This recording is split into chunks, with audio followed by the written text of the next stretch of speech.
Hey, how's it going, everybody? This is Maine Event. It is January 2019, and we are having a blizzard today. So, just thought I'd share some of the sights with you here out my window. They are calling for upwards of 30 inches of snow for this storm. So, for us, that's a little over 2.5 feet, which is a lot. So, very unusual amount of snow that we are about to get for all in one storm, but thought I'd share some of these views with you. Hope you're all having a happy new year so far in 2019.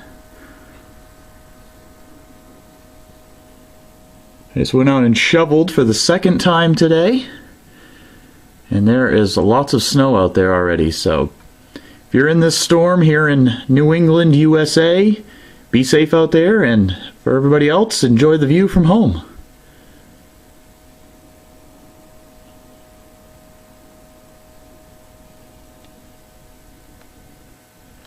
It looks peaceful from inside, but it's very windy out there and very cold. So it'll be interesting to see how much snow we really end up getting. But thanks for watching. This is Maine Event, and we'll see you next time.